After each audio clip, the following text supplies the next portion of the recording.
Hello प्यारे बच्चों, क्या हाल चाल। उम्मीद है आप लोग अच्छे होंगे। तो आज की इस वीडियो लेक्चर में हम बात करने वाले हैं न्यूमेरिकल सॉल्विंग एक टेक्निक के बारे में। ये ऐसी टेक्निक है, ये ऐसा तरीका है जिससे एक टॉपर की तरह आप फास्ट न्यूमेरिकल लगा सकते हो। ठीक है, इस तरीके में हमने अपना खुद का एक टेक्निक, एक तरीका बनाया है जिससे आप 4 स्टेप में न्यूमेरिकल को बड़े आराम से लगा सकते हो। अगर आप ऐसे बच्चे हो जिसको न्यूमेरिकल का एन भी नहीं आता तो आपको भी न्यूमेरिकल लगाना आ जाएगा। न्यूमेरिकल लगाना बहुत बड़ी चीज नहीं है, बस आपके माइंड में ऐसा एक डर बैठ गया है कि न्यूमेरिकल बहुत कठिन होता है या लगाने में बहुत दिक्कत होती है। हमें पता है न्यूमेरिकल में सबसे ज्यादा आपको दिक्कत कैलकुलेशन में आती है और आपको ये पता नहीं चलता है कि कब कौन से क्वेश्चन में कौन सा फॉर्मूला अप्लाई करना होता है। तो सभी प्रॉब्लम का सॉल्यूशन इस वीडियो में दिया जाएगा।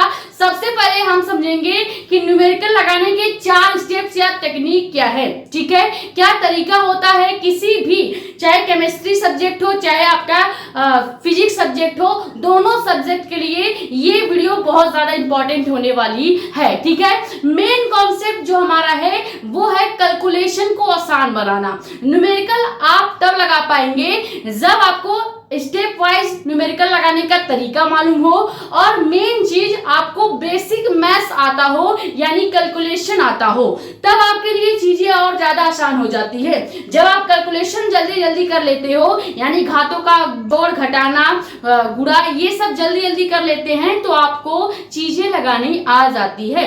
तो मेन कॉन्सेप्ट, मेन फोकस हम रखेंगे बड़े बड़े कैलकुलेशंस पे।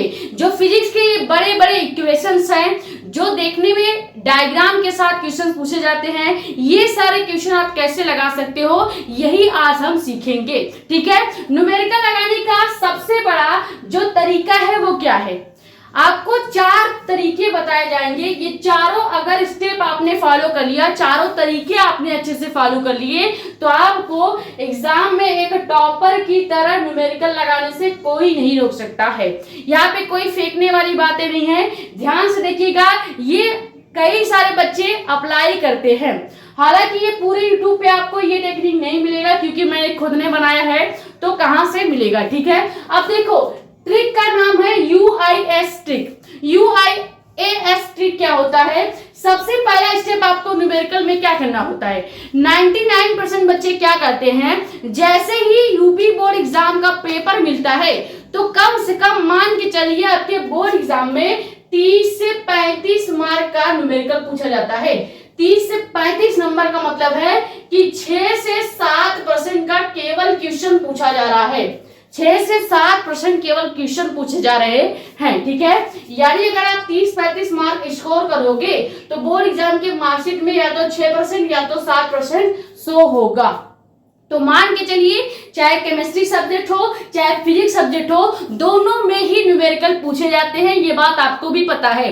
बस केमिस्ट्री में केवल 3 चैप्टर से न्यूमेरिकल पूछे जाएंगे और फिजिक्स में ज्यादातर सेकंड फिजिक्स से न्यूमेरिकल पूछे जाते हैं और फर्स्ट फिजिक्स के पहले चैप्टर और दूसरे चैप्टर से न्यूमेरिकल पूछे जाते हैं। ठीक है, अब आते हैं मेन मुद्दे पर कि तरीका क्या होता है न्यूमेरिकल सॉल्व करने का, क्योंकि हमें यही तो जानना है। अगर आप इस वीडियो में आए हो तो अपना माइंडसेट ये बना के आइएगा कि आपको न्यूमेरिकल में कुछ नहीं आता और आप सीखने आए हैं। इस माइंडसेट से मत आइएगा कि आपको पहले से सब कुछ आ रहा है। अगर इस माइंडसेट से आए तो आप जा सकते हैं, क्योंकि ये वीडियो फिर आपके लिए नहीं बनाई जा रही है। ठीक है, ये मान के चलिए कि आप अभी न्यूमेरिकल लगाना स्टार्ट कर रहे हो और आपको कुछ भी नहीं आता है, आप केवल सीखने के इरादे से आए हैं। ठीक है, तभी आप सीख पाएंगे। अब देखो सबसे पहला जो स्टेप होता है या ट्रिक होता है वो क्या होता है, अंडरस्टैंडिंग कॉन्सेप्ट। जो भी क्वेश्चन में दिया है वो आपको समझना पड़ेगा। आप क्या करते हो, जैसे बोर्ड एग्जाम का पेपर आता है या आपका मान लो प्री बोर्ड या किसी भी टाइप का क्वेश्चन पेपर आता है और उसमें अगर आपको न्यूमेरिकल दिखता है तो बिना क्वेश्चन को समझे आप फॉर्मूला लगाने लग जाते हो, यही आपकी गलती है। आपको सबसे पहले क्या करना पड़ता है, अंडरस्टैंड करना पड़ता है, समझना पड़ता है कॉन्सेप्ट को। क्वेश्चन के कॉन्सेप्ट को जब तक नहीं समझोगे तब तक न्यूमेरिकल नहीं लगाना है या उसमें फॉर्मूला नहीं लगाना है। क्लियर, ये है पहला तरीका। दूसरा तरीका क्या है, identifying known and unknown values. आपको क्या करना होता है, पहले पहचानना पड़ेगा कि न्यूमेरिकल में क्या चीजें दी हुई हैं और क्या हमें निकालना है। ठीक है, ये हो गया सेकेंड स्टेप। थर्ड स्टेप में आपको क्या करना पड़ेगा, फॉर्मूला लगाना पड़ेगा। अब अगर आपने ये पहचान लिया कि क्वेश्चन में क्या दिया है, क्वेश्चन किस चैप्टर का है, किस टॉपिक का पूछा गया है, और क्वेश्चन में मेन चीज हमें निकालना क्या है या हमको दिया क्या है, ये दोनों स्टेप अगर आपको आ गया तो समझ लीजिए कि न्यूमेरिकल का आधा काम आपने कर लिया है। यानी यही पहला स्टेप है। सबसे पहले जैसे ही आपको कोई भी क्वेश्चन न्यूमेरिकल का मिलेगा, चाहे केमिस्ट्री का हो चाहे फिजिक्स का हो, आपको क्या करना है, उस क्वेश्चन को 2 से 3 बार पढ़ना है। 2 से 3 बार पढ़ना है, बस केवल पढ़ना है। और पढ़ते समय आपको कुछ चीजों का ध्यान रखना है। जैसे आपको उस क्वेश्चन में ढूंढना है कि ये जो क्वेश्चन पूछा गया है ये किस चैप्टर का हो सकता है, ये जानने की कोशिश करनी है।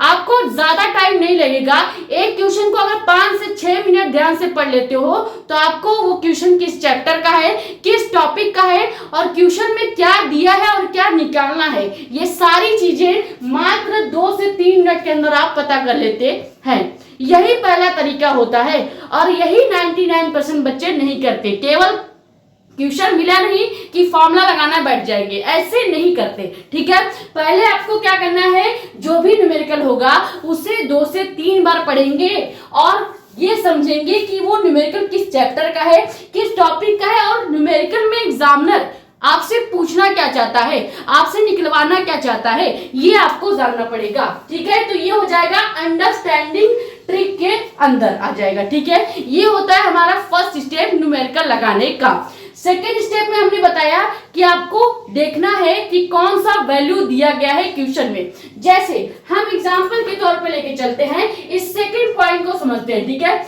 सेकेंड पॉइंट में आपको क्या करना होगा, आपको ढूंढना होगा क्वेश्चन में क्या वैल्यू दिया है और क्या हमको निकालना है। जैसे हमें दे दिया क्यू यानी कि आवेश का मान। ठीक है, आवेश का मान दे दिया 2 माइक्रोकूलम और वहीं पे हमको दूरी r दे दी है 1 सेंटीमीटर। ठीक है, ये 2 मान दिए हैं और हमसे कैपिटल E निकलवाना चाह रहा है। तो अब आप बताइए कि यहाँ पे दिया गया मान कौन सा है, हमको Q का वैल्यू दिया गया है और R का वैल्यू दिया गया है। यानी ये दोनों चीज हमको क्वेश्चन में पहले से ही दे दिया गया है, पहले से ही दे दिया गया है। तो हम इसको किसके अंदर रख लेंगे, नोन वैल्यूज के अंदर में, एक ऐसा मान जो क्वेश्चन में दिया गया है। ये आपने अलग से लिख लिया। सबसे पहले न्यूमेरिकल में जब हल करेंगे तो लिखेंगे दिया है, यानी कि जो वैल्यूज क्वेश्चन में दिए हैं उसको दिया है लिखने के बाद इस तरह से लिख लीजिएगा। क्लियर। उसके बाद क्या करना है, अब आपको देखना है कि क्वेश्चन में निकलवाना क्या चाह रहा है एग्जामिनर। जैसे आप एक Q का और R का मान दिया है और आपसे कैपिटल E निकलवाना चाह रहा है, यानी कि वैद्युत क्षेत्र की तीव्रता निकलवाना चाह रहा है। ठीक है, वैद्युत क्षेत्र की तीव्रता निकलवाना चाह रहा है। तो हमने कैसे ये पता किया कि वैद्युत क्षेत्र की तीव्रता निकलवानी वो क्वेश्चन वाला या एग्जामिनर वाला चाह रहा है। ठीक है, आपको डायरेक्ट लिखा हुआ मिलेगा कि 2 माइक्रोकूलम आवेश है। ठीक है, 1 सेंटीमीटर दूरी पर रखा गया है। तो दूरी से आप सीधे सीधे 1 सेंटीमीटर दूरी अगर दे दे तो क्या इसका मतलब R है, R है। ठीक है, और अगर 2 माइक्रोकूलम आवेश कह रहा है, आपको ये चीज देखना है कि आवेश कहा जा रहा है या क्या वहां पे क्वेश्चन में दिया गया है। ठीक है, अगर आवेश बोल रहा है तो इसका मतलब ये जो 2 माइक्रोकूलम है ये स्मॉल Q का मान है। क्लियर, यहां से आपको पता चलेगा। और उसके बाद एक मोस्ट इंपॉर्टेंट चीज जो आपको सेकंड वाले स्टेप में करना होता है, जैसे ही आप पता कर लेंगे कि क्या वैल्यू क्वेश्चन में दिया है और क्या निकालना है, उसके बाद आपको क्या करना होता है, ये जो यूनिट्स है ये सभी यूनिट MKS में दिया होता है, MKS पद्धति में दी होती है। ठीक है, MKS पद्धति में दी होती है और इसको आपको SI यूनिट्स में कन्वर्ट करना होगा। जब तक आप 2 माइक्रोकूलम को केवल कूलम में नहीं बदलते हैं तब तक न्यूमेरिकल नहीं लगाना है। ये बात हमेशा अपने दिमाग में रख लीजिएगा। सेकेंड पॉइंट में एक पॉइंट नोट कर लीजिए कि जो भी राशि होगी, यहाँ पे क्या लिखेंगे कि यदि किसी राशि की यूनिट यानी कि मात्रक जो है वो MKS में है तो सबसे पहला काम काम है कि आप इसे एसआई यूनिट में कन्वर्ट करें। ठीक है, एसआई यूनिट्स में कन्वर्ट करें। एसआई यूनिट में कन्वर्ट किए बिना न्यूमेरिकल नहीं लगाया जा सकता है, ये बात नोट कर लीजिएगा। अब कई सारे बच्चे क्या करते हैं, जैसे उनको पता चला कि क्वेश्चन में दिया क्या है और निकालना क्या है, तो वो बिना इसको एसआई यूनिट में कन्वर्ट करे ही 2 माइक्रोकूलम 1 सेंटीमीटर के साथ हल करने बैठ जाते हैं। यही गलती आपको नहीं करना है। आपको सबसे पहले इस 2 माइक्रोकूलम को कूलम में बदलना होगा, 1 सेंटीमीटर को मीटर में बदलना होगा, यानी एमकेएस पद्धति से एसआई यूनिट्स में एसआई पद्धति में कन्वर्ट करना होगा। यहां तक समझ में आ गया। और हमेशा आपको ये चीज करनी होगी। अभी हम आपको कैलकुलेशन जब समझाएंगे तो ये बताएंगे कि कौन कौन से ऐसे यूनिट्स हैं जो आपको डायरेक्ट याद रखना है या जो आपका कैलकुलेशन को फास्ट करेगा या कैलकुलेशन में मदद करेगा। क्लियर? ये सेकंड पॉइंट तक क्लियर हो गया। सबसे पहले आपको क्या करना होता है, जैसे ही क्वेश्चन मिलेगा या जैसे ही कोई भी न्यूमेरिकल आपको दिया जाएगा, चाहे वो फिजिक्स का हो चाहे वो केमिस्ट्री का हो, पहले उस क्वेश्चन को ध्यान से 2 से 3 बार पढ़ेंगे।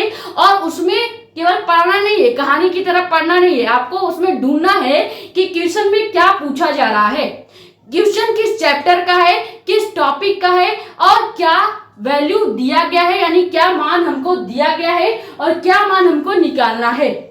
इतनी चीजें पता चल गई, ये 2 स्टेप आपने फॉलो कर लिया तो समझ लीजिए कि आधा न्यूमेरिकल आपका लग गया है और आपको 1 नंबर इतने पर भी मिल सकता है। क्योंकि बोर्ड एग्जाम का एक रूल है कि अगर आप न्यूमेरिकल लगा रहे हो और अगर आपने केवल क्वेश्चन में जो वैल्यू दिया है और जो निकालना है यहां तक भी लिख के आ जाते हो तो भी आपको 1 नंबर मिलेगा, आपका नंबर कटेगा नहीं। ठीक है, अब आते हैं थर्ड और मोस्ट इंपॉर्टेंट स्टेप पे, जो कि क्या है, अप्लाइंग फॉर्मूला। आपको फॉर्मूला लगाना पड़ेगा। अब फॉर्मूला लगाने में बहुत सारा दिक्कत ये आता है कि हमको ये पता नहीं चलता कि कौन से क्वेश्चन में कौन सा फॉर्मूला कब लगाया जाएगा।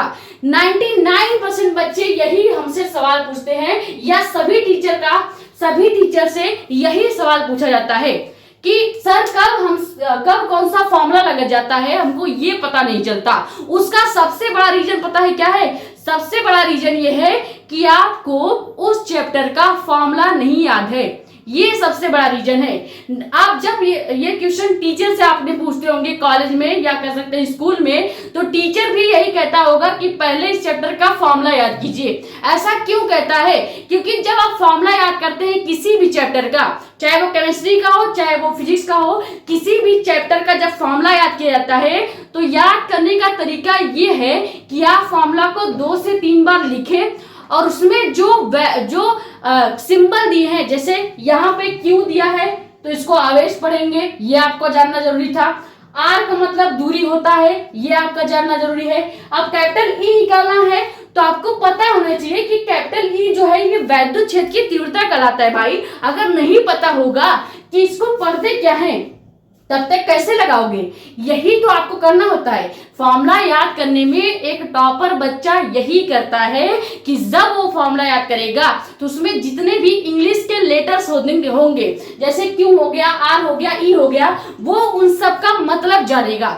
यानी क्यू को क्या पढ़ेंगे उसको पता होता है, आर को क्या पढ़ेंगे उसको पता होगा, कैपिटल ई को क्या पढ़ेंगे उसको पता होगा। यही चीज आपको भी करना है।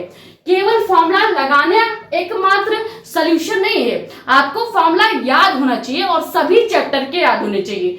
अब सभी चैप्टर के फॉर्मूले मिलेंगे कहाँ पे या याद करने का तरीका क्या है? तो ये हमने 1 घंटे 44 मिनट की वीडियो बनाई है। इसमें आपको चैप्टर 1 से 12 तक फिजिक्स के जितने भी इंपॉर्टेंट फॉर्मूले हैं वो लिखवाए गए हैं और सभी सिंबल को क्या पढ़ा जाएगा वो भी बताया गया है और यूनिट्स भी लिखवाए गए हैं। तो ये वीडियो देख लीजिएगा, बहुत ही ज्यादा इंपॉर्टेंट है। ठीक है, आपको प्लेलिस्ट में मिल जाएगा, वहां से जाके कवर कर सकते हैं। अब आते हैं कि सही फॉर्मूला कैसे लगाया जाए या कैसे हमको पता चलेगा कि किस क्वेश्चन में कौन सा फॉर्मूला सही होगा। ये सवाल बहुत ज्यादा इंपॉर्टेंट है और इसका सॉल्यूशन ये है कि आपको देखना होगा क्वेश्चन में क्या वैल्यू दिया है और क्या निकालना है, उसी के अकॉर्डिंग हम राइट फॉर्मूला लगाते हैं। अब कैसे पता चलेगा? अगर आपको क्यू क्या है ये पता नहीं है, आर क्या है ये पता नहीं है, ई क्या है ये पता नहीं है, तब तो आप फॉर्मूला ही नहीं लगा पाओगे, तो न्यूमेरिकल कहां से लगेगा। आपको सबसे पहले क्यू को क्या पढ़ेंगे, आर को क्या पढ़ेंगे, ई को क्या पढ़ेंगे, ये सब आपको पता होना चाहिए। अब जैसे ही हमको पता चल गया है, जैसे हमको तो पता ही है कि क्यू को आवेश कहते हैं और आर को दूरी कहते हैं, कैपिटल ई को वैद्युत क्षेत्र की तीव्रता कहते हैं, तो हमको तो फॉर्मूला याद है, इसीलिए हम डायरेक्ट यहाँ पे वैद्युत क्षेत्र की तीव्रता का फॉर्मूला लगा सकते हैं। लेकिन ऐसे भी बच्चे होते हैं जिनको फॉर्मूला पता ही नहीं होता, पता ही नहीं है, तो लगाएंगे कहां से। इसीलिए फॉर्मूला याद कीजिए, जरूरी है न्यूमेरिकल के लिए, चाहे केमिस्ट्री हो चाहे फिजिक्स हो, कोई भी सब्जेक्ट अगर न्यूमेरिकल से रिलेटेड है तो उसमें फॉर्मूला जरूरी है। क्लियर। अब देखो यहाँ पे हम क्या करेंगे, ई का फॉर्मूला यानी कि वैद्युत क्षेत्र की तीव्रता, ई का फॉर्मूला होता है 1/4 pi epsilon not Q upon R square, ठीक है, या R फॉर्मूला होता है, ठीक है। अब ये फॉर्मूला हम यहाँ पे बड़े आराम से लगा सकते हैं, क्योंकि हमको तो पता था। अब कैसे पता चला कि यही राइट फॉर्मूला है, क्योंकि ध्यान से देखो, अब इसमें आवेश Q का मान दिया था तो फॉर्मूले में Q लिखा हुआ है, R का मान दिया है तो फॉर्मूले में भी R लिखा हुआ है, कैपिटल ई निकालना है तो कैपिटल ई हमने निकालने के लिए रख दिया है। अब ये 1/4 पाई एप्सिलॉन नॉट, अगर आपका ये सवाल होगा कि 1/4 पाई एप्सिलॉन नॉट क्या है, तो ये एक नियत राशि होती है और इसका एक वैल्यू होता है 9 × 10⁹, ठीक है। तो जैसे हम सभी वैल्यूज को यहाँ पे एसआई यूनिट के साथ लिखेंगे, अभी ध्यान देना, यहाँ पे क्यू का जो मान है वो 2 माइक्रोकूलम है और 2 माइक्रोकूलम जो है ये एमकेएस पद्धति में है। अब अगर हम इसको एसआई पद्धति में कन्वर्ट करेंगे, एसआई यूनिट में कन्वर्ट करेंगे, तो हम यहाँ पे क्या लिख सकते हैं, जब भी 2 माइक्रोकूलम को कूलम में बदलना होता है तो हम 2 का गुणा 10⁻⁻6 से कर देते हैं और ये माइक्रोकूलम से कूलम में कन्वर्ट हो जाता है। अभी ये बेसिक कैलकुलेशन में सारी चीजें लिखवा दूंगी, आपको टेंशन लेने की जरूरत नहीं है। अभी बस एग्जांपल से समझिए कि फॉर्मूला लगाने का सही तरीका क्या होता है, ठीक है। अब देखो यहाँ पे R का मान दिया है 1 सेंटीमीटर, तो अगर आपको 1 सेंटीमीटर को मीटर में बदलना होगा तो क्या करेंगे, 10⁻2 से गुणा कर देंगे, किसका, इस 1 का, तो यहाँ पे 1 × 10⁻2 मीटर आ जाएगा R का मान। अब जैसे ये R का और Q का मान आपको पता चल गया है, इस फॉर्मूले में लगाकर यहाँ पे वैल्यू का मान रख के आराम से लगाया जा सकता है। हमेशा याद रखिएगा, थर्ड स्टेप जो है अप्लाइंग राइट फॉर्मूला, इसमें आपको जो वैल्यू क्वेश्चन में दिए होंगे और जो निकालना होगा उसी के हिसाब से राइट फॉर्मूला ढूंढना पड़ता है। और राइट फॉर्मूला आपको तभी पता चलेगा जब आपको उस चैप्टर से रिलेटेड जितने भी फॉर्मूले हैं वो सारे फॉर्मूले याद होंगे। यहां तक क्लियर हो गया। ये थर्ड स्टेप अगर आपने कर लिया तो आपको लगभग 3 नंबर न्यूमेरिकल के मिल जाने हैं। देखो 1 नंबर तो मिलेगा आपको तब जब आप जो चीजें दी गई हैं और जो निकालना है वहां तक पहुंचोगे, ठीक है। थर्ड स्टेप में आपको फॉर्मूला लगाना होता है और जैसे ही आप फॉर्मूला लगा देते हो तो आपका 3 नंबर या 2 नंबर आपको मिल जाता है। अब बात करते हैं मेन पॉइंट पे, जो लाखों बच्चों का बहुत बड़ा सर का दर्द है, वो क्या है, कैलकुलेशन सॉल्व करना। सबका यही सवाल होता है कि कैसे कैलकुलेट किया जाता है किसी भी फॉर्मूले के वैल्यू को। अब इसका सॉल्यूशन क्या है, इसका सीधा सॉल्यूशन ये है कि आपको बेसिक मैथ्स के कुछ कैलकुलेशन आने चाहिए और कुछ फॉर्मूले आपको डायरेक्ट याद होने चाहिए। ये सॉल्यूशन हम बताएंगे, अभी आपको कैलकुलेशन पे पूरा फोकस किया जाएगा। मान के चलिए ये वीडियो आपको न्यूमेरिकल सिखाने के तरीके से लेकर मेन फोकस कैलकुलेशन पे रखा जाएगा, ठीक है। अब देखो 4 स्टेप में हमको क्या करना होता है, 4 स्टेप ट्रिक में है एस। एस का मतलब क्या है कि आपको न्यूमेरिकल सॉल्व करना है एंड उसको चेक करना है। सॉल्व जब आप करोगे तो जाहिर सी बात है बिना कैलकुलेशन के तो सॉल्व होगा नहीं, तो यानी कि हमको कैलकुलेशन करना ही पड़ेगा। तो थर्ड स्टेप में हमने फॉर्मूला लगा दिया है, यानी न्यूमेरिकल आधा से ज्यादा कंप्लीट हो चुका है। अब हमको करना क्या है कि जो फॉर्मूले में वैल्यू हमने रख दिया है उसको चुपचाप शांति से हम कैलकुलेट कर दें और कैलकुलेट करने के बाद उसे फिर से चेक करें। चेक करना इसलिए बोला जा रहा है ताकि जब आप अगली बार न्यूमेरिकल लगाने बैठो और आपके सामने उसी टाइप का अगर कैलकुलेशन आ रहा है तो आप वो कैलकुलेशन आराम से कर लोगे। ये तरीका टॉपर आजमाते हैं, जो कि क्या है कि आपको कैलकुलेशन करना है और करने के बाद छोड़ के चला नहीं जाना है। करने के बाद उस पूरे बैठ के एनालाइज करना है कि कब हम घातों का जोड़ कर रहे हैं, कब हम घातों को घटा रहे हैं, कब हम गुणा कर रहे हैं, कब नीचे अगर घात है ऊपर जाने के बाद प्लस हो जा रहा है अगर माइनस में है तो, कब नीचे के प्लस वाले घात ऊपर जाके माइनस हो जा रहे हैं। ये सारी चीजें एनालाइज करने से आती है। और एनालाइज आप तब करोगे जब आप डेली न्यूमेरिकल लगाओगे और उसके कैलकुलेशन को ध्यान से देखोगे। यही मेन काम आपको करना है। मान के चलिए अपना टारगेट बना के रखिए कि कम से कम हमको अगर 1 घंटे पढ़ना है तो आधे घंटे न्यूमेरिकल सॉल्व करना है, भले ही मत हो, एक भी न्यूमेरिकल नहीं होगा तो भी चलेगा, लेकिन डेली आपको आधे घंटे न्यूमेरिकल लगाना है, फिजिक्स का भी और केमिस्ट्री का भी। और मेन कॉन्सेप्ट या मेन फोकस अपने न्यूमेरिकल करते वक्त इस कैलकुलेशन पे रखिएगा। मेन चीज है बेसिक मैथ्स के कैलकुलेशन। आपको पता है फिजिक्स कठिन आपको नहीं लगती, आपको कठिन मैथ लगता है क्योंकि आपको बेसिक मैथ्स नहीं आता। अब आप बताइए कि 99% बच्चे ऐसे होंगे जो मैथ्स के डर से बायो लेके पढ़ रहे होंगे।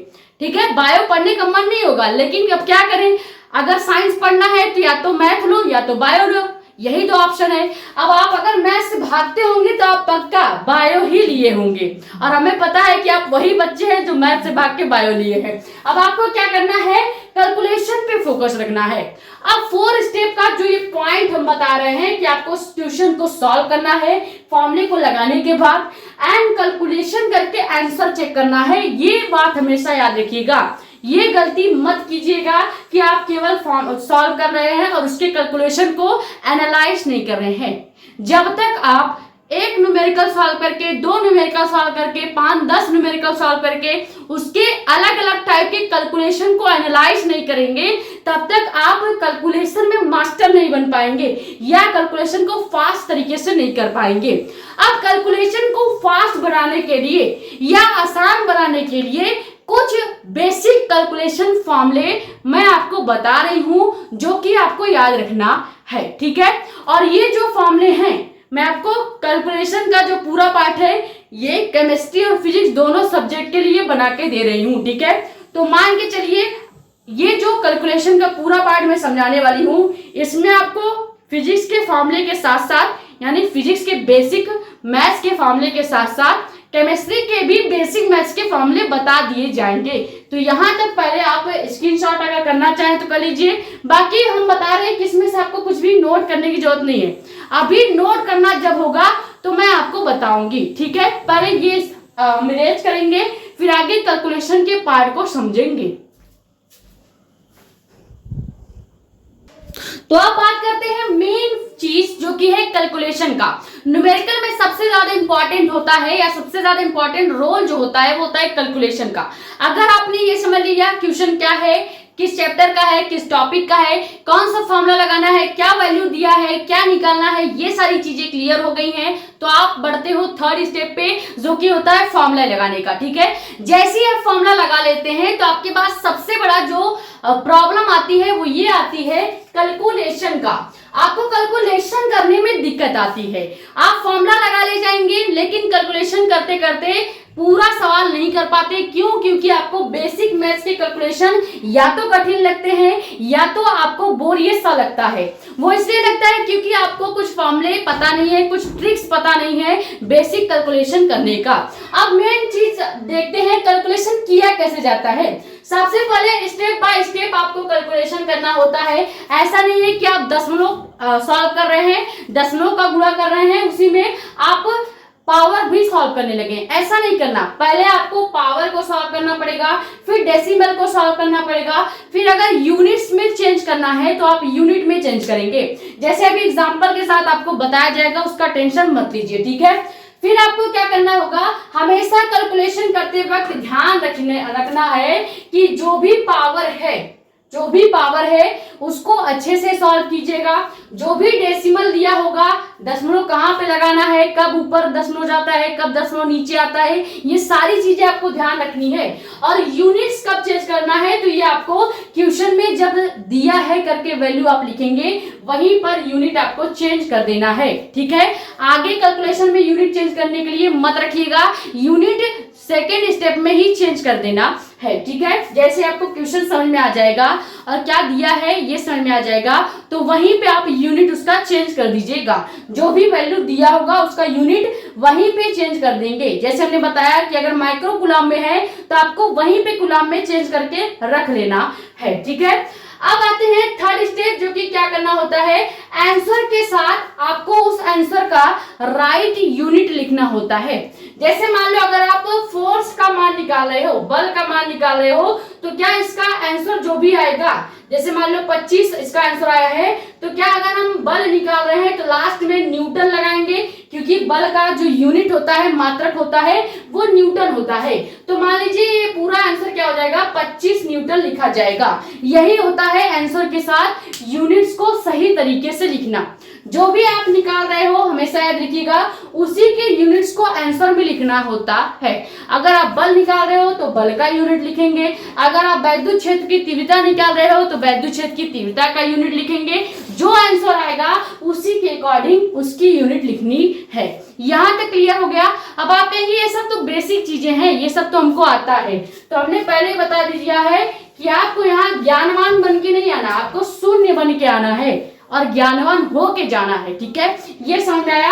आप ध्यान से देखिएगा, अब कैलकुलेशन में सवाल किस किस टाइप का पूछा जाएगा। अभी हमने बता दिया कि या तो आपसे पावर के यानी घातों का जोड़ पूछ लिया जाए, घटाना पूछ लिया जाए, गुणा पूछ लिया जाए या भाग पूछ लिया जाए। ठीक है, ऐसे टाइप के न्यूमेरिकल लिखने को मिलेंगे। या तो आपको डेसिमल के गुणा पूछ लिया जाए, भाग पूछ लिया जाए, जोड़ पूछ लिया जाए या घटाना पूछ लिया जाए। ठीक है, ये इस टाइप के सवाल फिजिक्स में आएंगे। अगर केमिस्ट्री की बात करें तो केमिस्ट्री में भी घातों का जोड़, घटाना, गुणा, भाग ये सब पूछा जाता है। डेसिमल के गुणा, भाग, जोड़, घटाना पूछे जाते हैं। लेकिन साथ ही साथ आपको कुछ चैप्टर्स ऐसे हैं केमिस्ट्री में, खासकर जहां पे प्रथम कोटि की अभिक्रिया की बात करें, प्रथम कोटि की अभिक्रिया से रिलेटेड, द्वितीय कोटि की अभिक्रिया से रिलेटेड या तृतीय कोटि की अभिक्रिया से रिलेटेड जो भी न्यूमेरिकल्स पूछे जाते हैं उसमें लॉग से रिलेटेड क्वेश्चंस आएंगे, याद रखिएगा। तो आपको कुछ लॉग के फॉर्मूले भी पता होने चाहिए। ठीक है, तो अब आते हैं मेन चीज पे। पहले कुछ कैलकुलेशन करते हैं, सीखते हैं, देखते हैं कि घातों को कैसे सॉल्व किया जाता है, कैसे उसका गुणा किया जाएगा, कैसे उसका भाग किया जाएगा, कैसे दशमलव को सॉल्व किया जाएगा। और अगर कोई घात नीचे है, जैसे मान लो यहाँ पे 10/10⁻⁴ लिखा है, तो ये जब 10⁻⁴ नीचे है तो ऊपर जाएगा क्या हो जाएगा, ये हम समझेंगे। फिर समझेंगे कि अगर नीचे पहले से ही 10⁻+4 है तो ये 10⁻+4 ऊपर जाएगा तो क्या हो जाएगा। ये सब कैलकुलेशन से समझते हैं। ठीक है, ये सब आप चाहो तो लिख सकते हो, क्योंकि इतना आपका जानना जरूरी है कि कैलकुलेशन किस टाइप का फिजिक्स और केमिस्ट्री में पूछा जाएगा।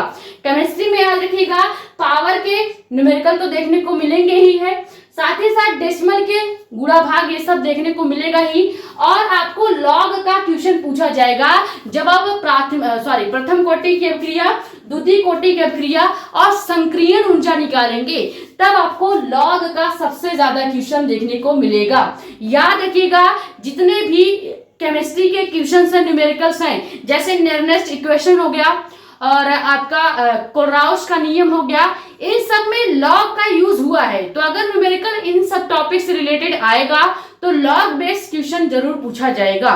तो यहाँ पे कुछ अभी फॉर्मूले बताएंगे, लेकिन उससे पहले कुछ नॉर्मल कैलकुलेशन आपसे करवाते हैं। ठीक है, फिजिक्स के जितने भी बड़े बड़े कैलकुलेशन है और बड़े बड़े न्यूमेरिकल टाइप कैलकुलेशन जो पूछे जाते हैं, उन सब का एक डेमो टाइप कैलकुलेशन आपको करवाते हैं, फिर आपको समझ में आएगा।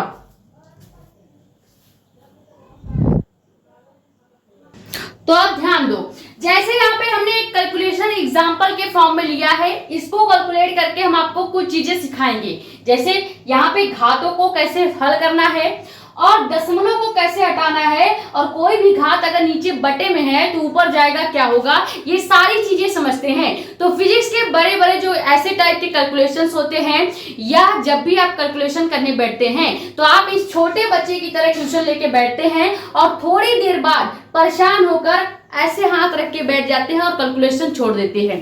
तो ये चीज आप ना करें, इसीलिए आपको बेसिक कैलकुलेशन सिखाया जा रहा है और ये पहली और आखिरी बार ही सिखाया जाएगा। इसके बाद आपने खुद करना होगा, ठीक है। अब ध्यान दो, ऐसे टाइप के कैलकुलेशन कैसे सॉल्व किए जाते हैं।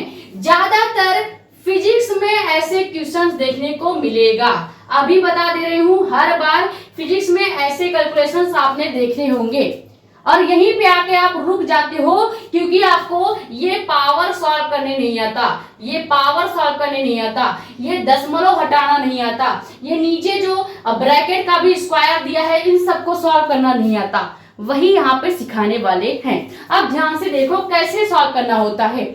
नॉर्मल बच्चे की तरह मान के चलते हैं कि आपको कैलकुलेशन बिल्कुल नहीं आता, हम जीरो से सिखा रहे हैं, ठीक है। आप ध्यान से सुनो, अगर आपके पास इस तरह का कैलकुलेशन दिखे जिसमें दशमलव भी है, घातों वाला भी कुछ कैलकुलेशन दिख रहा है और नीचे घात का भी स्क्वायर दिया है, तो कैसे इसको सॉल्व करेंगे। एक ही तरीका है, बहुत आसान सा, ध्यान दीजिएगा। सबसे पहले आपको क्या करना है, ये दशमलव के जितने भी नॉर्मल अंक दिखाई दे रहे हैं उसको अभी वैसे ही रहने देना है, यानी हम 2.5 को वैसे लिखेंगे, इनटू में 1.6 को वैसे लिखेंगे। अभी दशमलव को सॉल्व नहीं करना। पहले जब आपको कैलकुलेशंस नहीं आते हैं, जब आपको न्यूमेरिकल लगाने में डर लगता है, तो पहला आपको ये करना है कि आपको पहले घातों को सॉल्व करना सीखना पड़ेगा। जब आप पावर्स को सॉल्व करना सीख जाएंगे तब जाके आप डायरेक्ट इनका गुणा करके पावर्स को वहीं पे घटा के लिख सकते हैं, जो कि एक ऐसा बच्चा करता है जो ज्यादातर कैलकुलेशन प्रैक्टिस कर चुका है। लेकिन मैं ये मान के चलती हूँ कि आपको कैलकुलेशन नहीं आ रहा है, तो आप क्या करेंगे, पहले जो नॉर्मल पॉइंट्स वाले कैलकुलेशन वैल्यूज होंगे उसको अलग से लिख लेंगे, और जो पावर है जैसे 10 की घात -7 का गुणा 10 की घात -19 के साथ कर देंगे, ठीक है। यानी घातों को एक जगह लिख दीजिएगा और पावर वाले जितने भी नंबर है उसको एक जगह लिख देंगे। यहां तक क्लियर हुआ। नीचे क्या करना है, नीचे ध्यान से देखिएगा, अगर आपको 2 गुणे 10 घाते -2 का होल स्क्वायर दिया है तो इसका सीधे सीधे मतलब ये है, देखो अगर आपको 2 गुणे 10 घाते -2 का स्क्वायर दिया है तो इसका सीधे सीधे मतलब ये है कि एक बार आपको 2 का स्क्वायर करना है और एक बार आपको 10 घाते -2 का स्क्वायर करना है। क्लियर। किसी भी वैल्यू के बाद ब्रैकेट लगा के स्क्वायर या क्यूब लिखा हो तो इसका मतलब यही होता है कि आपको एक बार पहले वैल्यू का स्क्वायर करना पड़ेगा और एक बार आपको दूसरे वैल्यू का स्क्वायर करना पड़ेगा। इस तरह से इसको सॉल्व करते हैं। ये जो ब्रैकेट वाला आपके पास कैलकुलेशन दिख रहा है इसको इस तरह से सॉल्व करेंगे। तो हम क्या करेंगे, ये जो 2 गुणे 10 घाते -2 का वर्ग है इसको हम लिख सकते हैं 2 का स्क्वायर इंटू में 10 घाते -2 का स्क्वायर। क्या आप इस तरह से लिख सकते हैं, एकदम नॉर्मल कैलकुलेशन लेके चल रहे हैं, ठीक है। तो हम नॉर्मली क्या करेंगे, ये जो पावर 2 लगा है एक बार हम इस 2 का स्क्वायर कर देते हैं और एक बार 10 घाते -2 का स्क्वायर कर देते हैं। तो ये जो इतना बड़ा कैलकुलेशन दिख रहा था, क्या ये छोटा सा कैलकुलेशन नहीं हो गया? हो गया कि नहीं? बस लगाने का तरीका होना चाहिए। अब क्या करेंगे, हम जो ये घात है अब इसको पहले घटाएंगे। हमेशा याद रखिएगा जब भी घातों का गुणा किया जाएगा, हमेशा के लिए याद रख लीजिए, अभी हम आपको लिखवा देंगे, टेंशन मत लीजिएगा, ठीक है। कुछ इंपॉर्टेंट कैलकुलेशन फॉर्मूले लिखवाने वाले हैं, उसमें ये चीज हम नोट करवा देंगे कि जब घातों का गुणा होता है तो यहाँ पे हम क्या करते हैं, घटाते हैं। यानी कि नीचे का जो बेस 10 है इसको ऐसे ही रहने देंगे, लेकिन पावर -7 और -19 जो है इसको आपस में घटा देंगे। तो क्या हो जाएगा, अभी ये 2.5 वैसे रखेंगे, 1.6 भी वैसे रखेंगे। अब हमको क्या करना है, ये जो ये जो बेस 10 है इसको वैसे ही रखेंगे। अब हमको सॉल्व क्या करना है, पावर को। मेन चीज आपको यहीं पे दिक्कत आती है कि आपको 10 घाते -7 गुणे 10 घाते -19 को सॉल्व करने नहीं आता। तो हम सिखा देते हैं क्या करना है, जब भी घातों का गुणा करना होगा जब भी घातों का गुणा होगा तो लिख लीजिएगा, नीचे का आधार आपको वैसे रखना है, जैसे यहाँ पे 10 सेम है, यहाँ पे भी 10 सेम है, तो जो चीज सेम होगा उसको बेस बोलेंगे और बेस हमेशा वैसे ही रख दिया जाता है। क्लियर हो गया। अब आपको क्या करना है, ये जो -7 है इसको घटाएंगे -19 के साथ। ठीक है, -7 को -19 के साथ घटाएंगे।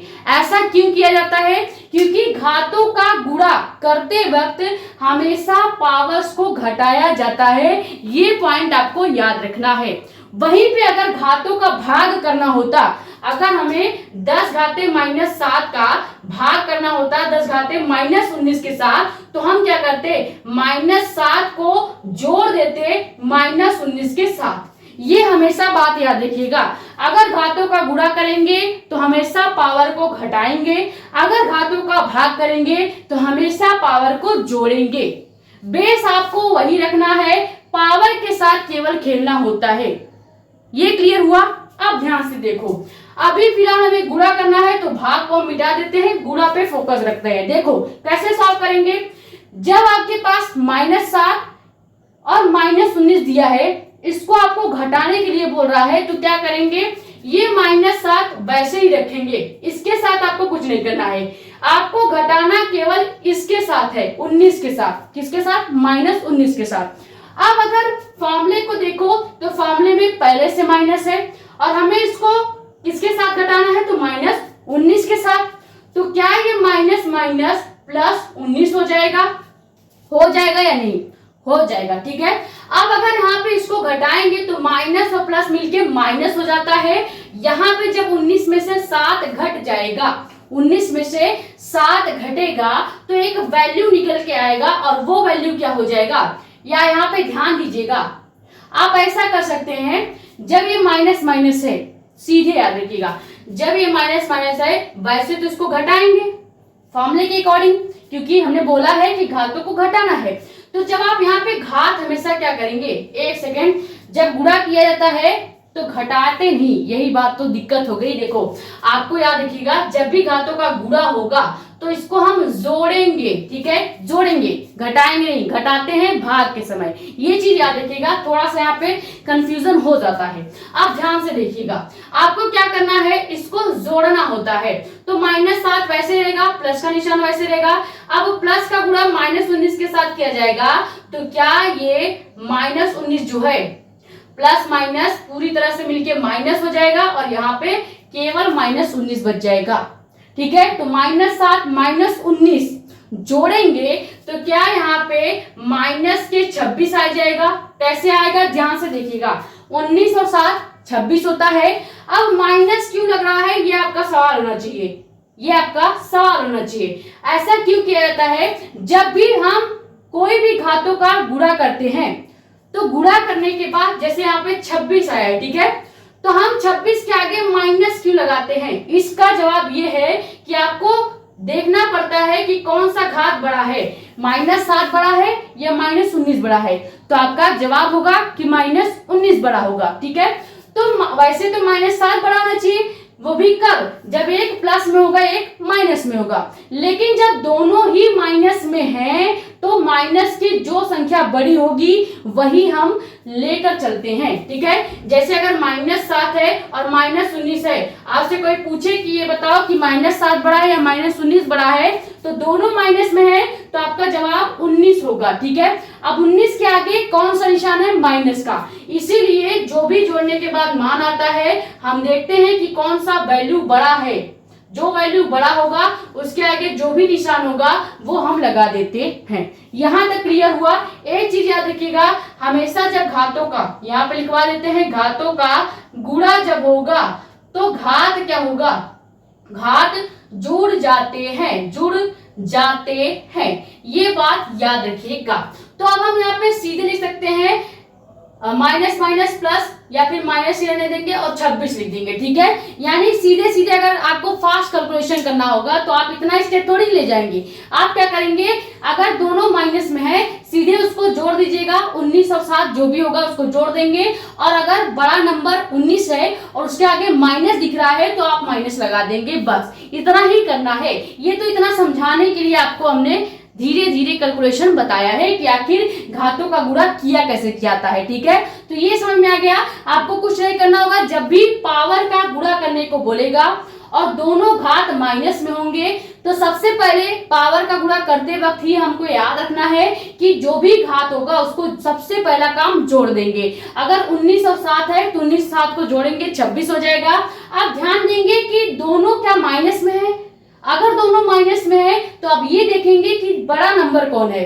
जैसे बड़ा नंबर 19 है तो 19 के आगे कौन सा निशान है, माइनस में है, क्योंकि दोनों ही वैल्यू माइनस में है। तो हम क्या करेंगे, 26 के आगे जो मान आया है वो भी माइनस में लिख देंगे। ये होता है घातों का गुणा करना, ठीक है। यहीं पे अगर घातों का भाग देता तो हम क्या कर देते, 19 में से 7 को घटा देते और जो घटाने के बाद वैल्यू आता उसके आगे भी माइनस लगाते। क्यों, क्योंकि हमें अभी बताया कि आपको देखना होता है कि जो वैल्यू माइनस में बड़ी होगी आपको वही निशान लेके चलना है। चाहे आप घटा रहे हो चाहे आप जोड़ रहे हो, आपको निशान वही लगाना है जो सबसे बड़ा मान होगा। क्लियर हो गया। अब ये ऊपर हमने सॉल्व कर लिया। अब हमको नीचे क्या करना है, नीचे सीधे सीधे आपको इस 2 का स्क्वायर करना है तो 4 हो जाएगा, गुणा कर देंगे। अब अगर आपके सामने ये कैलकुलेशन आ गया कि आपको 10 घाते माइनस 2 का वर्ग करना है तो आप कैसे करेंगे, ये कैलकुलेशन में आप फंस जाते हैं। ये आप नोट करना चाहें तो नोट कर लीजिएगा, स्क्रीनशॉट ले सकते हैं। अगर घातों का गुणा होता है तो कैसे किया जाता है, तरीका क्या है, इसका स्क्रीनशॉट कर लीजिए, तब आपको बार बार याद रहेगा, ठीक है। अब मेन बात करते हैं कि पावर का भी स्क्वायर हो, पावर का भी क्यूब हो तो कैसे सॉल्व किया जाए। जैसे हमको दिया है 10 घाते माइनस 2 का स्क्वायर। इस कैलकुलेशन को कैसे करेंगे आप, बेसिक सा कैलकुलेशन है। जब भी 10 की घाते कोई भी मान दिया हो, अगर यहाँ पे 10 घाते माइनस 8 का स्क्वायर दिया होता तो कैसे सॉल्व करते, ये दोनों को सॉल्व करके बताते हैं तो आपको ये चीज सॉल्व करना आ जाएगा। इस टाइप का जो कैलकुलेशन होगा वो आपको आ जाएगा। ये एग्जाम्पल के तौर पे आप ले सकते हैं, ठीक है। एग्जाम्पल के तौर पे नोट कर लीजिएगा। अब देखो कैसे सॉल्व करते हैं। अगर आपको 10 घाते माइनस 2 देकर इसका भी स्क्वायर दिया होगा तो कैसे सॉल्व करेंगे। सबसे पहले जो बेस है उसको वैसे लिख लेना है, ठीक है। अब पावर में ध्यान दीजिए क्या है, माइनस 2 है तो आपको इस बेस का कभी भी स्क्वायर नहीं करना होगा, आपको केवल इस माइनस 2 का स्क्वायर करना है। तो आप ध्यान दीजिए, अगर 2 का स्क्वायर करेंगे तो क्या ये 4 हो जाता है, हो जाता है कि नहीं। और माइनस पहले से फॉर्मूले का था तो हम फॉर्मूला में जो माइनस है वो वैसे ही रख देंगे। ये इतना सा ही कैलकुलेशन था। तो अगर कहीं भी 10 घाते माइनस 2, 10 घाते माइनस 8, 10 घाते माइनस करके कोई भी चीज दिया हो और उसका वर्ग करना हो तो सीधे सीधे आपको 10 वैसे ही रखना है। और जहां पे क्या करना है, माइनस 8 का वर्ग दिया है तो 8 का स्क्वायर क्या होगा, 8 का स्क्वायर क्या होगा, 64 हो जाएगा। 8 गुणे 8 करिए 64, तो माइनस 64, यानी कि 10 घाते माइनस 64 इसका आंसर हो जाएगा। इस तरह से इस टाइप के कैलकुलेशन को सॉल्व करते हैं। यानी बेस आपको वही रखना है, जो भी घात होगा केवल उसका स्क्वायर कर दीजिएगा, आपका मेन आंसर निकल के आ जाएगा। यहीं पे अगर क्यूब दिया होता तो कैसे करते, यानी कि अगर हमें कह दे कि 10 घाते माइनस 3 का क्यूब करना है तो आप कैसे करेंगे, ये कैलकुलेशन कैसे करेंगे। तो आपको कुछ नहीं करना है, पावर को वैसे रखेंगे। 3 त्रिका 9 होता है और 9 त्रिक 27 होता है, तो यहाँ पे माइनस 27 लिख देना है, ये आपका आंसर हो जाएगा। क्लियर, यानी आपको आधार जो है वैसे ही रखेंगे, केवल इस माइनस 3 का आपको क्यूब करना है। तो आपको पता है माइनस 3 का क्यूब 27 होता है, यानी कि हम 10 घाते माइनस 27 इसका आंसर लिख सकते हैं। इस तरह के कैलकुलेशन आप कर ले जाओगे। यही टाइप का कैलकुलेशन आपके फिजिक्स में आएगा और इसी टाइप का कैलकुलेशन केमिस्ट्री में भी देखने को मिलेगा। तो अब हम क्या करेंगे, यहाँ पे 10 घाते -2 का स्क्वायर करना है, तो हम यहाँ पे लिख सकते हैं क्या, 10 घाते -4 लिख सकते हैं। अभी बताया केवल इस -2 का स्क्वायर करना होगा। अब अगर आपका ये सवाल है कि अगर यहाँ पे 10 घाते +4 का स्क्वायर करना हो तो कैसे करेंगे। अभी ये माइनस में था तो हम माइनस लेके चल रहे थे, अब आपको बस वो माइनस नहीं लगाना है, यानी कि अगर इसको सॉल्व करना होगा, ये भी एक एग्जांपल मान लीजिएगा। अगर आपसे बोले 10 घाते +4 है और आपको इसका वर्ग करना है तो कैसे करेंगे। यहाँ पे हम फिर से बेस जो है वैसे रखेंगे, यानी 10 को आपको वैसे रखना है। अब 4 का स्क्वायर क्या होता है, 16 होता है, तो यानी 10 घाते 16 इसका आंसर हो जाएगा और प्लस में रहेगा क्योंकि यहाँ पे -4 नहीं है। अगर -4 होता तो यहाँ पे हम -16 इसका आंसर लिख देते। ठीक है, तो चाहे प्लस में घात दिया हो या माइनस में घात दिया हो, अगर उसके पूरे का वर्ग करना है तो आप बेस वही रखेंगे और जो नंबर घात का होगा केवल उसका स्क्वायर करके लिख देंगे और ये आपका आंसर हो जाएगा। क्लियर हो गया। तो चाहे प्लस हो, माइनस हो या क्यूब में हो, आप इस तरह का कैलकुलेशन आप कर सकते हैं। ये समझ में आ गया कैसे सॉल्व हुआ। अब मेन चीज ध्यान दीजिएगा, अभी हमने बोला आपको कि जब कोई भी पावर बटे के नीचे होता है तो उसको कैसे सॉल्व करते हैं। अब एक स्टेप और बढ़ाते हैं, ध्यान से देखिए। यहाँ पे 2.5 हम वैसे रखेंगे। अभी आपको दशमलव को नहीं हटाना है। कई सारे बच्चे क्या करते हैं कि कैलकुलेशन स्टार्ट नहीं किया, पहले दशमलव हटा के अपना कैलकुलेशन और बड़ा बना लेते हैं। ये नहीं करना होगा, पहले आपको घातों को सॉल्व करना है। अगर आपको नहीं आ रहा है इस कैलकुलेशन करना तो स्टार्टिंग यहाँ से कीजिएगा, पहले घात को सॉल्व कीजिए, फिर लास्ट में एकदम लास्ट में जब पूरा घात एकदम अच्छे से सॉल्व हो जाएगा, सबसे लास्ट में दशमलव को सॉल्व करेंगे।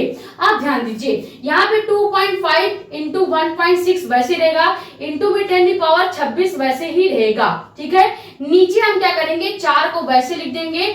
अगर हमारे पास 10 घाते -4 बटे के नीचे है तो हमेशा याद रखिएगा, जब भी कोई भी घात वाला अंक जो है वो बटे के नीचे है और उसका पावर माइनस में है तो ये पूरा ऊपर चला जाएगा। ठीक है, और जैसे ये ऊपर जाएगा तो यहाँ पे 10 घाते -4 जो है ये बटे के नीचे से ऊपर जा रहा है तो 10 घाते प्लस में कन्वर्ट हो जाएगा। इसको याद रखिएगा, ये थोड़ा बहुत बेसिक चीजें आपको याद रखनी है, इसको लिखना नहीं है, बस केवल याद रखिएगा। ठीक है, जो 10 घाते -4 है अगर बटे के नीचे है ऊपर जाएगा 10 घाते +4 हो जाएगा।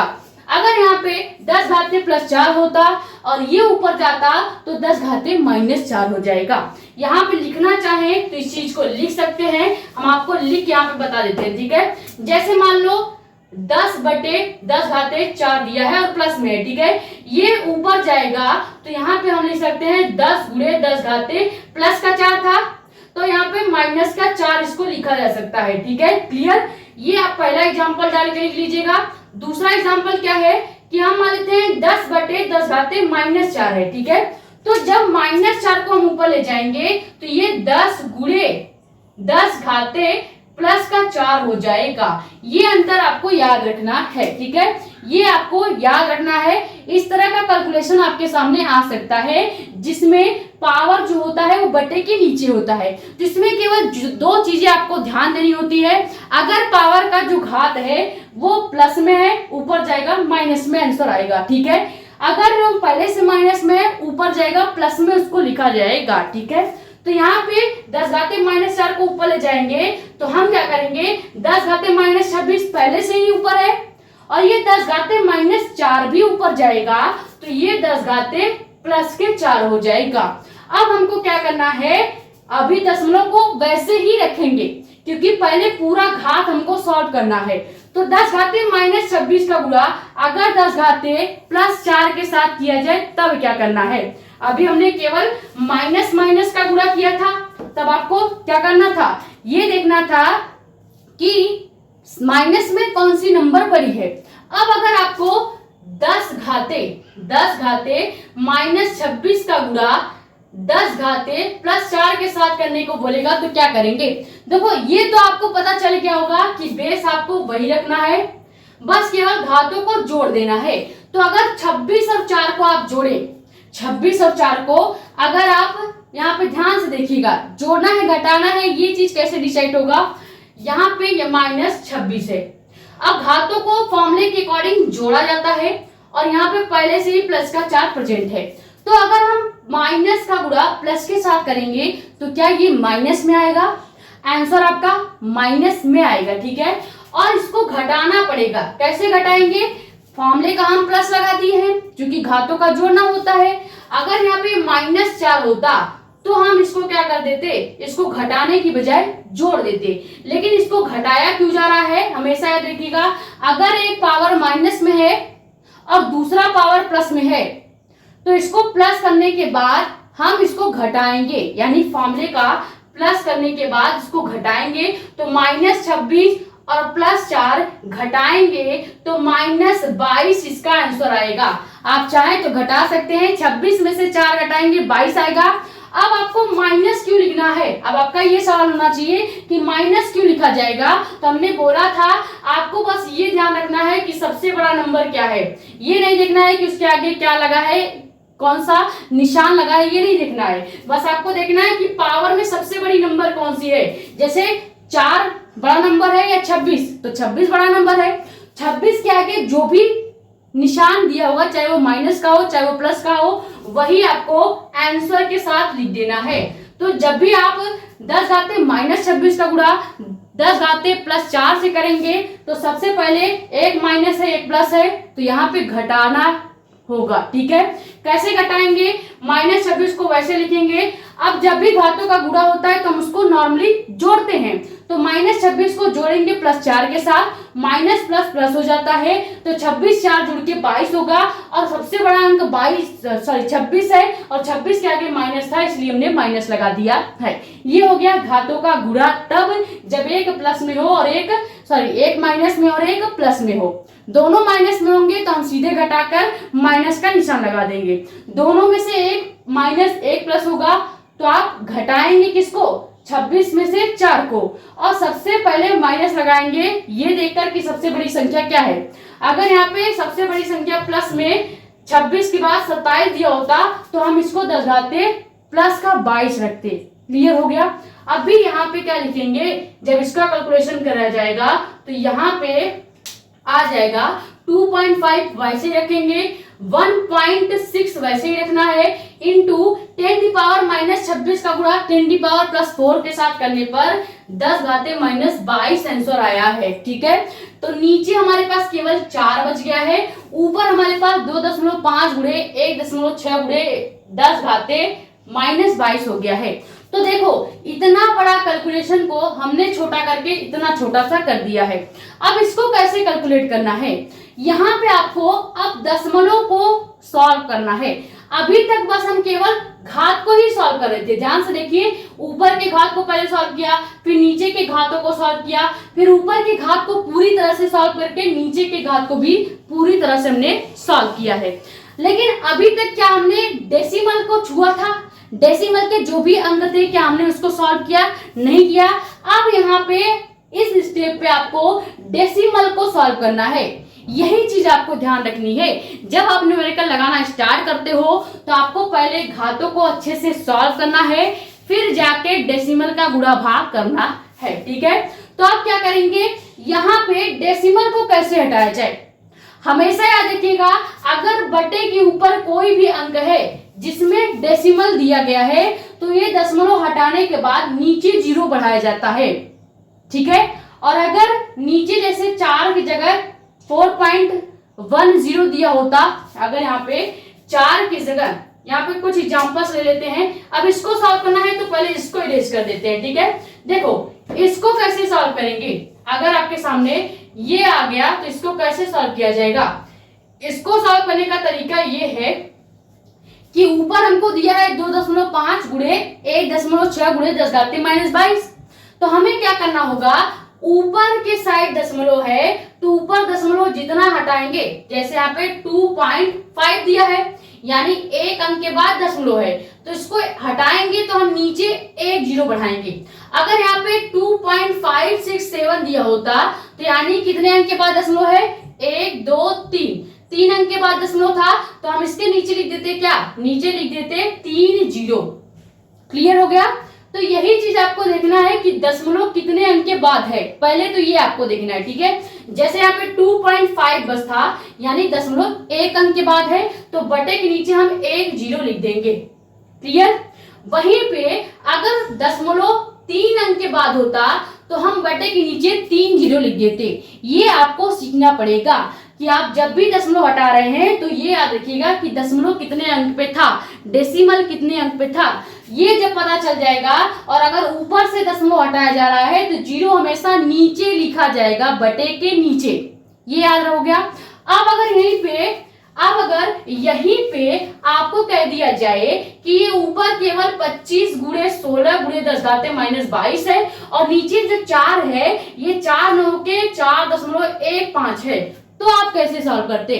अगर बटे के नीचे दशमलव दिया है और ऊपर नॉर्मल अंक दिए हैं तो क्या करते हैं, हम पहले देखते हैं कि दशमलव कितने अंक पर है। जैसे यहाँ पे दशमलव है तो इसके पहले कितने अंक है, 1 अंक और 2 अंक, 2 अंक बाद दशमलव है, यानी हम 2 0 ऊपर की साइड बढ़ा देंगे। तो 10 घाते -22 को हम 10 घाते 24 लिख सकते हैं, या इसको 22 ही रहने दो, हम 1 0 यहाँ पे कर देते हैं, और या कहीं पे भी गुणे 10 घाते या 100 से गुणा कर दीजिए सीधे, मतलब ठीक है। यानी देखिए नीचे का 4.15 होता, नीचे कोई भी अंक दशमलव में होता तो हम ऊपर 0 बढ़ाएंगे, ये देखेंगे कितना अंक बाद दशमलव है उतना 0 ऊपर बढ़ा देना है, ठीक है। वहीं पे अगर ऊपर दशमलव दिया होगा तो पहले देखेंगे कितने अंक बाद दशमलव है और उतना अंक नीचे की साइड बढ़ा देंगे। ये होता है दशमलव को हटाने का तरीका। ये सब आपको क्लास 8 में सिखाया जाता है, जो कि मुझे अभी सिखाना पड़ रहा है, ठीक है। अब ध्यान से देखना, यहाँ पे ये 2.5 इंटू 1.6 इंटू 10⁻22 बटे 4, इसको कैसे सॉल्व करेंगे। तो हम 2.5 में से अगर दशमलव हटा रहे हैं तो दशमलव 1 अंक के बाद है, यानी हम यहाँ पे 4 के बाद 0 लिख देंगे नीचे की साइड, ठीक है। वहीं पे 1.6 का अगर दशमलव हटाएंगे तो 1 अंक बाद दशमलव था, फिर से 0 नीचे की साइड बढ़ा देना है। क्लियर। अब ऊपर हमारे पास क्या हो गया, 25 गुणे 16 गुणे 10 घाते -22 बटे 400 हो गया है, ठीक है। ये समझ में आया। अब इसको कैसे सॉल्व करेंगे, हम देखो 400 का हम क्या 16 से भाग दे सकते हैं, तो यहाँ पे 4 1 का 4 और यहाँ पे 16 हो जाएगा, ठीक है। 4 से ये 400 का 4 कट गया और 16 जो है वो 4 बार में कट गया। नीचे हमारे पास बच गया क्या, ऊपर बच गया 25 गुणे 4 गुणे 10 घाते -22, ठीक है, और नीचे हमारे पास बच गया 100, ठीक है। तो क्या हम 25 को 100 से काट सकते हैं, तो यहाँ पे 25 1 का 25 और नीचे 4 हो जाएगा, ठीक है, नीचे 4 हो जाएगा। तो अब हमको क्या करना है, इसको कैसे सॉल्व करेंगे। ये जो नीचे का 4 है, इस 4 से हम इस वाले 4 को अगर कैंसिल कर दें तो हमारा मेन आंसर 1 गुणे 10 घाते -22 आ जाएगा, या इसको केवल 10 घाते -22 भी लिखा जा सकता है। बस इतना ही कैलकुलेशन आपको करना था। दशमलव हटाने में याद रखिएगा, अगर ऊपर के साइड दशमलव है तो सबसे पहला काम आपको ये करना होगा, देखना होगा कितने अंक के बाद दशमलव है। अगर 1 1 अंक के बाद लगा है तो नीचे 2 0 लगा देंगे।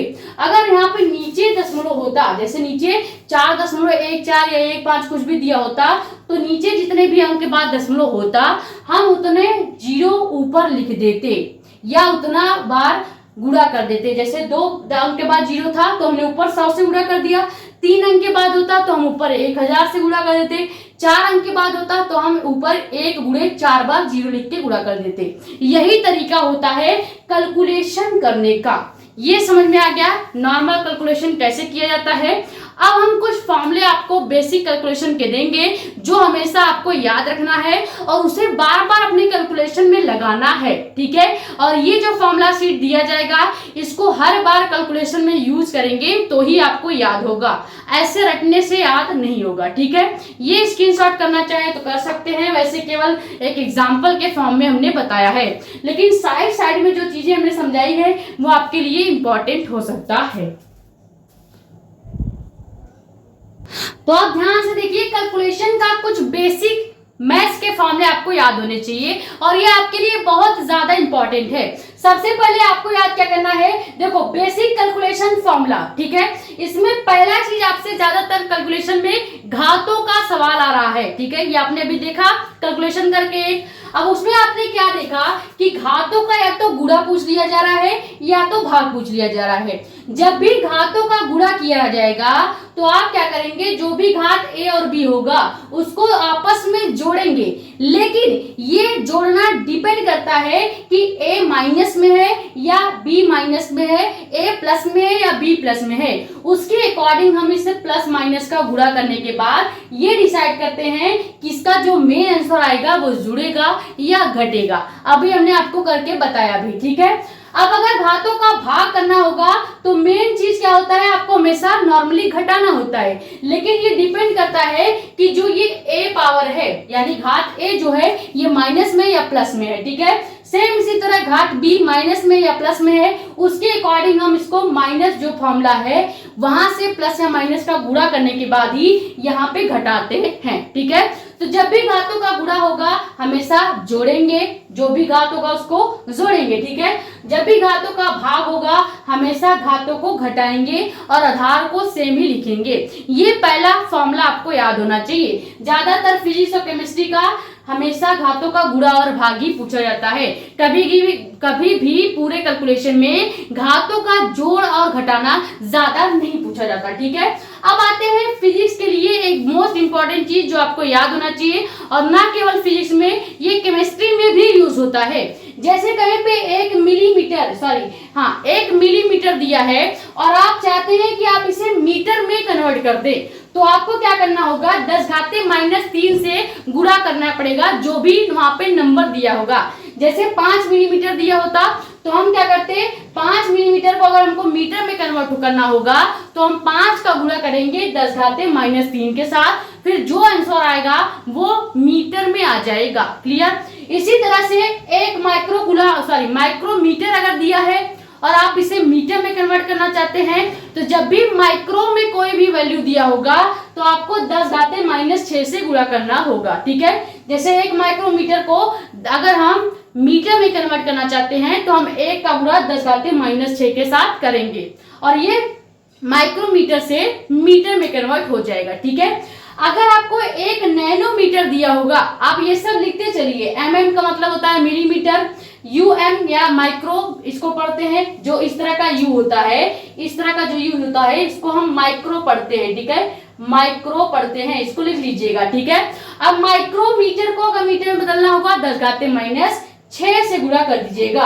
अगर 1 नैनोमीटर को मीटर में बदलना चाहते हैं तो 10⁻⁹ से गुणा करेंगे। 1 एंगस्ट्रॉम दिया है, अगर कहीं पे a लिख के ऊपर 0 दिया है जिसको एंगस्ट्रॉम पढ़ते हैं, एंगस्ट्रॉम को मीटर में बदलना चाहते हैं तो 10⁻⁻10 से गुणा कर दीजिएगा। अगर 1 सेंटीमीटर है और आप इसे मीटर में बदलना चाहते हैं तो 10⁻⁻2 से गुणा कर दीजिएगा। 1 माइक्रो गुलाम है और आप इसे गुलाम में बदलना चाहते हैं तो चाहे माइक्रोमीटर हो या गुलाम हो, अगर माइक्रो शब्द आ रहा है तो आपको 10⁻⁶ से गुणा करना पड़ेगा। क्लियर हो गया। ये बेसिक कन्वर्ट करने वाला यूनिट्स आपको याद रखना है। ये यूनिट्स में हम क्या करते हैं, MKS से SI में SI यूनिट में कन्वर्ट कर रहे हैं, ठीक है। और ये आपको कैलकुलेशन में हेल्प करेगा। जो भी वैल्यू दिया होता है उसको इस तरह से इन सभी वैल्यूज के अकॉर्डिंग कैलकुलेट करके ही लिखा जाता है, ठीक है। अब यहाँ पे कुछ कैलकुलेशंस और याद रखेंगे, बेसिक आपको पता होना चाहिए कि अगर समय जो है 1 घंटा दिया है और आपसे सेकंड में या मिनट में पूछ रहा है तो मिनट में पूछेगा तो हम सीधे 60 मिनट लिख सकते हैं, ठीक है। यानी अगर 1 घंटे बाद कोई भी वैल्यू निकालने को बोलेगा और आपको आंसर मिनट में निकालना होगा तो जो भी नंबर होगा उसका गुणा आपको 60 से करना होगा, ठीक है। वहीं पे अगर सेकंड में निकालने को बोलेगा तो 60 × 60 कर दीजिएगा, आंसर इसका 3600 सेकंड आ जाएगा, ठीक है। तो अभी जब आपको समय घंटे में दिया हो और आपको आंसर सेकंड में पूछा जाए तो आप क्या करेंगे, जो भी नंबर दिया होगा उसको 3600 सेकंड से गुणा कर देंगे।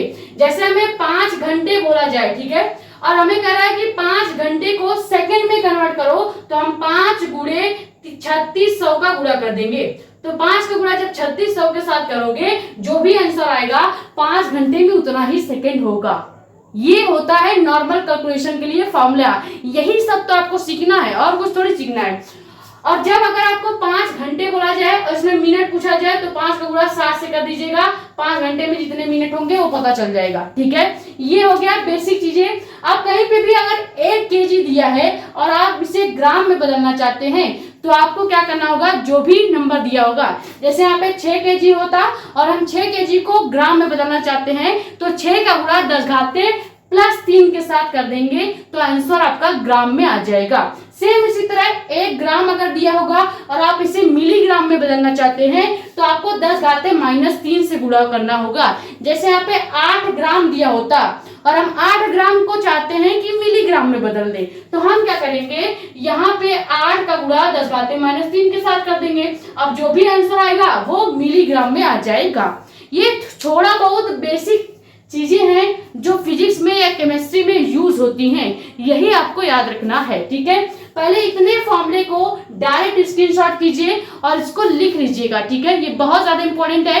कैलकुलेशन में स्मार्ट अगर बनना है या तेज बनना है तो ये सब चीजें आपके ध्यान में होनी चाहिए। ये स्क्रीनशॉट कीजिए।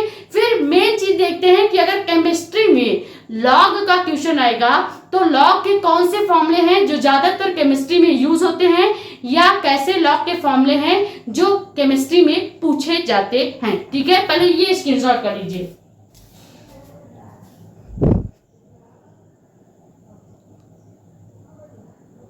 अब देखो, केमिस्ट्री में ही लॉग के क्वेश्चंस पूछे जाते हैं, फिजिक्स में लॉग का क्वेश्चन आता भी नहीं है। 1-2 आएगा तो आप इन्हीं फॉर्मूले से कर ले जाओगे। सबसे पहला फॉर्मेट क्या है, सबसे पहला फॉर्मूला क्या है, तो फॉर्मूला होता है लॉग बेस ई। इसको पढ़ते हैं लॉग बेस ई, इस तरह से लिखा होगा फॉर्मूला जो होगा लॉग बेस ई होगा। और जब कहीं भी लॉग बेस ई होता है तो इसका मान 1 होता है। ठीक है, ये फॉर्मूला है, ये हमने एग्जांपल लेके लिखा है। ठीक है, ये जो फॉर्मूले लिखे हैं इसको एग्जांपल मानिएगा। ठीक है, अब अगर कहीं भी लॉग बेस 10 है तो इसका मान हमेशा 1 होगा। लॉग बेस हमेशा 10 ही होगा। अगर 11, 12 ऐसे कोई भी वैल्यू लॉग बेस 10, 11, 12, 13 लिखा है तो इसका मान सीधे 1 आपको लिख देना है। ठीक है, वैसे सेकंड फॉर्मूला क्या हो जाएगा, कहीं पे भी लॉग बेस 1 लिखा है तो इसका मान सीधे 0 लिख देंगे। हमेशा याद रखिएगा लॉग बेस 10 जहां पे दिखेगा उसका मान 1 लिखना है। लॉग बेस 10 के बाद 1 अगर हो तो इसका मान 0 लिखेंगे। अगर कहीं पे लॉग बेस 10 2 की पावर 3 लिखा हो तो इसको कैसे सॉल्व करेंगे, ये फॉर्मूला जो होता है इसको हम नाम देते हैं log बेस 10 m की पावर n। ये होता है log का m की पावर n का फॉर्मूला। इसमें हम क्या करते हैं, जो भी n नंबर होगा यानी जो भी घात होगा इसको सबसे पहले हम आगे लिख लेंगे, फिर log बेस 10 को वैसे लिखेंगे और m को सबसे लास्ट में लिख देंगे। इसको एग्जांपल से समझते हैं। ज्यादातर केमिस्ट्री में log 3 और log 2 का ही क्वेश्चन पूछा जाता है, इसीलिए हमने सभी फॉर्मूले को log 3 और log 2 के फॉर्म में बनाया है ताकि केमिस्ट्री में डायरेक्ट ये फॉर्मूला आप यूज कर सकें। ठीक है, आपको क्या करना होगा, कैलकुलेशन करने के लिए log 2 का मान याद रख लीजिएगा हमेशा के लिए और log बेस 3 का मान याद रखिएगा। हमेशा केमिस्ट्री में बस log 2 और 3 से रिलेटेड ही न्यूमेरिकल पूछा जाएगा। कभी कभार log 4 और 5 का पूछ लेता है तो आपको ये सभी वैल्यूज ऑलरेडी लास्ट में फिजिक्स का जो पेपर होगा या केमिस्ट्री का जो पेपर होगा सबसे लास्ट में वैल्यू या मान दिए होते हैं। log 2 का मान दिया होगा, अगर न्यूमेरिकल में पूछा है तो दिया जरूर होगा। ठीक है, log 3 का मान दिया होगा, ये सारे वैल्यू दिए होते हैं। लेकिन मैं चाहती हूँ कि फिर भी आपको log 2 का log 3 का मान याद होना चाहिए क्योंकि इसके अकॉर्डिंग कई सारे न्यूमेरिकल पूछे जा चुके हैं। तो कहीं भी अगर आपको log बेस 10 दिख रहा है और 2 की पावर 3 दिख रहा है तो इसको आप कैसे लिखेंगे, सबसे पहले जो 3 है इसको log बेस 10 के आगे गुणा कर दीजिएगा और 2 को वहीं रहने देंगे। क्लियर, ये फॉर्मूला होता है log बेस 10 m की पावर n का। अब आते हैं चौथे फॉर्मूले पर। चौथा फॉर्मूला किसकी तरह दिख रहा है, तो ये दिख रहा है log बेस 10 m अपान n की तरह। ठीक है, तो अगर फॉर्मूला log बेस 10 m अपान n की तरह दिख रहा है, मान लीजिए m आपका 3 है और ये जो 2 है ये n है। ठीक है, तो तो इसको कैसे लिखना होता है, जब भी log base 10 m upon n दिखेगा तो इसको हम लिखेंगे क्या, log base m minus log base n, ठीक है, log बेस 10 n लिखा जाएगा। इस फॉर्मेट में आपका फॉर्मूला होगा। इसको हमने यहाँ पे एग्जांपल के साथ लिख दिया है, क्योंकि अभी हमने बताया कि हमेशा log 3 और 2 से रिलेटेड ही क्वेश्चन आता है। तो इस फॉर्मूले को अगर कहीं भी log बेस 10 m की अपान n दिखेगा तो इसको हम लिख सकते हैं log base 10 m minus log base 10 n लिखा जा सकता है, ठीक है। यानी यहाँ पे आप एग्जांपल देख सकते हैं। हमने क्या किया, अगर m3 है और m2 है तो इसको क्या लिख दिया, सबसे पहले log 10 को वैसे रहने देंगे, यहाँ पे m लिखना होता है तो m हमने 3 माना है, तो log base 10 3 minus log base 10 2 हमने इसको कन्वर्ट कर दिया है, ठीक है। अब अगर आपको एक और फॉर्मूला दिख जाए, कहीं भी log base 10 m into n लिखा हो, जैसे यहाँ पे फॉर्मूला क्या हो जाएगा, log base 10 m into n के फॉर्म में कोई फॉर्मूला दिख रहा है तो हम इसको लिख सकते हैं क्या, log base 10 m plus log base 10 n लिख देना है। बस याद रखिएगा, जब भी m अपान n का फॉर्मूला होगा तो इसमें हम घटा देते हैं दोनों लॉग को, और यहाँ पे जब भी m इंटू n का फॉर्म होगा तो इसमें हम इसमें हम जोड़ देते हैं दोनों लॉग को। अब आपको करना क्या है, इसका एग्जाम्पल देखते हैं। जैसे हमने एग्जाम्पल ले लिया है log बेस 10 3 इंटू 2, तो अगर हम 3 को m मान ले और 2 को n मान ले तो क्या हम इसको log base 10 3 plus log base 10 2 लिख सकते हैं। यही तो फॉर्मूले में हमने बताया है। इसी तरह से आपको log के फॉर्मूले को यूज करना है। क्लियर हो गया। ये कुछ बेसिक हमने आपको कैलकुलेशन के मेथड बता दिए हैं, फॉर्मूले बता दिए हैं जो आपको याद रखना है। ये जितने भी log के 5 फॉर्मूले आपको दिखाए गए हैं, इन पांचों फॉर्मूलों को याद रखिएगा, ज्यादातर आपको केमिस्ट्री में यूज करने को मिलेगा। क्लियर हो गया। तो आई होप ये वीडियो जो है आपके लिए बहुत ही ज्यादा हेल्पफुल रहा होगा। फिजिक्स के जो बड़े बड़े न्यूमेरिकल्स थे या जो बड़ा कैलकुलेशन का पार्ट होता था, घातों का जोड़ घटाव गुणा भाग, ये सब हमने आपको आज डिटेल में समझा दिया है।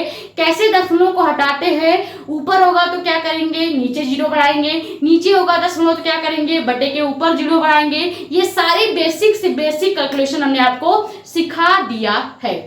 ठीक है।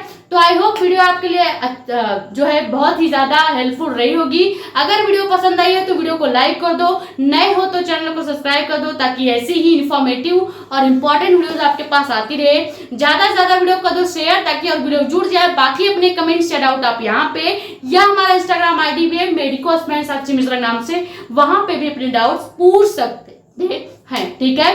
अब एक बात याद रखिएगा, इसके बाद अगर भी आपको कैलकुलेशन में प्रॉब्लम होगी तो उसका एक सोल्यूशन है, फॉर्मूला याद कर लीजिए, और दूसरा सोल्यूशन ये है, ज्यादा से ज्यादा कैलकुलेशन कीजिए।